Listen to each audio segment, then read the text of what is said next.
நேரில் அனைவருக்கும் இனிய காலை வணக்கம். என் பெயர் என்கிலங்கு ஜோதிடர். 12 ராசிகளுக்கான நற்பலன்களை பார்ப்போம்.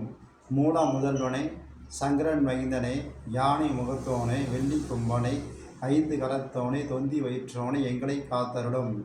குரோதி வருடம் புரட்டாசி மாதம் 20ஆம் நாள் 6/10/2024 ஞாயிற்றுக்கிழமை.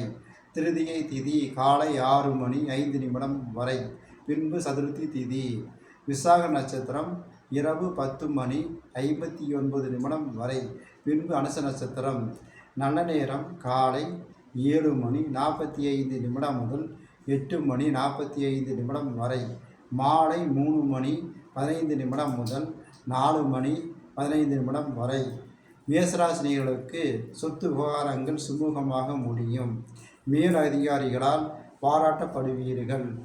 ரிஷபராசினியர்களுக்கு கடந்து வந்த பாதையை நினைத்து அவ்வப்போது வருத்தப்படுவதை விடுங்கள். விநாயகர் வழிபாடு செய்துள்ளது. மிதுனராசினியர்களுக்கு வளர்ச்சிக்கு குறுக்கீடாக இருந்தவர்கள் விலகுவர். வாழ்க்கை தரம் உயர வழிவகை செய்து கொள்ளும் நாள். சிவன் வழிபாடு செய்துள்ளது. கடகராசினியர்களுக்கு திட்டமிட்டு செயல்பட்டு ஆதாயம் அடையும் நாள். இழுபறியாக இருந்த விவகாரம் முடிவுக்கு வரும். பெருமாள் வழிபாடு செய்துள்ளது.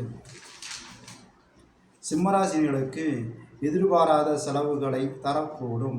சில நன்மைகளும் எதிர்பார்ப்புகளும் நிறைவேறும் வாய்ப்புகள் தேடி வரும். குலதெய்வ வழிபாடு செய்து நல்லது.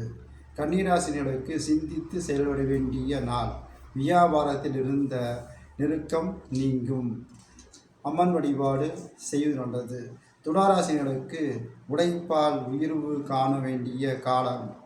சிவன் வழிபாடு செய்வது நல்லது. விருச்சிகராசிகளுக்கு வாழ்க்கை தரம் உயர வழிவகை செய்து கொள்ளுங்கள். நீங்கள் நினைப்பது நிறைவேறும். அம்மன் வழிபாடு செய்வது நல்லது. தனுசு ராசிகளுக்கு கோவில் வழிபாட்டால் லாபம் காணும் நாள். நீங்கள் மேற்கொள்ள வேண்டிய முயற்சிகள் வெற்றி கிடைக்கும். குலதெய்வ வழிபாடு செய்வது நல்லது. மாரராசினர்களுக்கு தொழில் வியாபார விருத்தி உண்டு. கொடுக்க வேண்டிய கடன் அடையப்படும். அம்மன் வழிபாடு செய்வது நல்லது. கும்பராசினருக்கு தன்னம்பிக்கை அதிகரிக்கும் காலகட்டம். செய்யும் தொழில் லாபம் அதிகலாம். முருகன் வழிபாடு செய்துள்ளது.